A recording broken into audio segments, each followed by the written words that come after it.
Assalamualaikum warahmatullahi wabarakatuh. Pada yang terhormat, dosen pengampu mata kuliah final proyek literasi digital, yaitu Bapak Ibrahim STMT, Bapak Diki Dian Purnama STMN, dan yang terakhir Bu Niluh Bella WFD MT. Di sini saya akan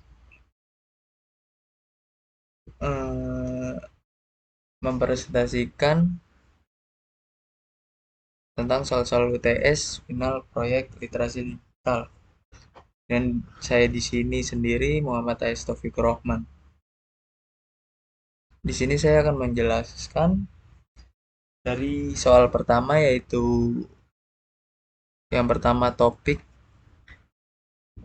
yang kedua permasalahan, yang ketiga solusi yang ditawarkan, dan yang keempat teknologi yang akan digunakan, dan yang kelima gambaran umum sistem. Di sini yang pertama topik, yaitu program pendeteksi kekerasan dalam video adalah sebuah sistem komputer yang dirancang untuk secara otomatis mengidentifikasi dan mengklasifikasikan konten kekerasan dalam video. Program ini menggunakan teknik pemrosesan citra dan analisis konten untuk mendeteksi tindakan atau situasi yang mencurigakan sebagai tindakan kekerasan seperti pukulan, tendangan, atau ancaman fisik lainnya. Selanjutnya yaitu permasalahan. Program ini menghadapi beberapa permasalahan, yaitu yang pertama akurasi. Di sini tingkat akurasi dalam mendeteksi kekerasan dalam video seringkali menjadi masalah. Yang kedua yaitu konteks. Di sini kadang konteksnya eh, konten yang terlihat seperti kekerasan sebenarnya mungkin merupakan adegan dari film atau pertunjukan yang direkayasa. Yang ketiga yaitu real-time processing. Jika program ini digunakan untuk memonitor video secara langsung, seperti dalam sistem keamanan atau platform streaming, maka diperlukan pemrosesan yang cepat dan efisien untuk mengidentifikasi kekerasan dengan segera. Dan yang keempat, kecerdasan buatan AI dan machine learning. Program ini seringkali bergantung pada teknik-teknik kecerdasan buatan AI. Yang kelima yaitu privasi dan etika.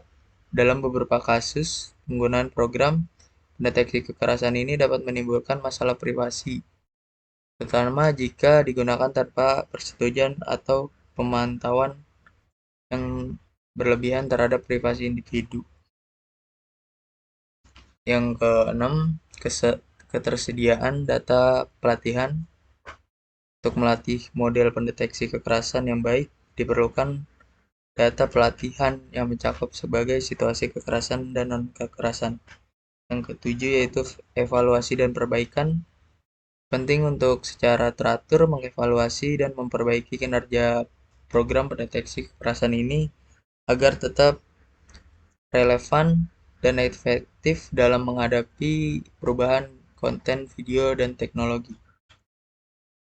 Di sini solusi yang ditawarkan adalah peningkatan akurasi menggunakan teknik pemrosesan citra yang lebih canggih seperti deep learning dan convolutional neural networks atau bisa disebut CNNS, dapat meningkatkan akurasi deteksi kekerasan. Yang kedua, analisis konteks lebih lanjut. Integrasi dengan sistem yang dapat menganalisis konteks lebih lanjut. Yang ketiga, optimasi real-time processing, pengoptimalan algoritma dan infrastruktur komputasi untuk pemrosesan real-time dapat membantu mengurangi keterlambatan dalam deteksi kekerasan. Yang keempat, penanganan kecerdasan buatan, melakukan evaluasi rutin terhadap model AI, dan machine learning.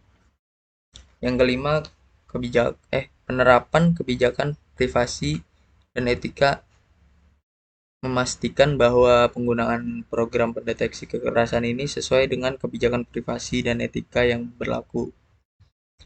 Ketersediaan data pelatihan, kerjasama dengan lembaga-lembaga terkait atau pengumpulan data secara mandiri, dan izin yang sesuai dapat meningkatkan ketersediaan data pelatihan yang diperlukan untuk melatih model dengan baik.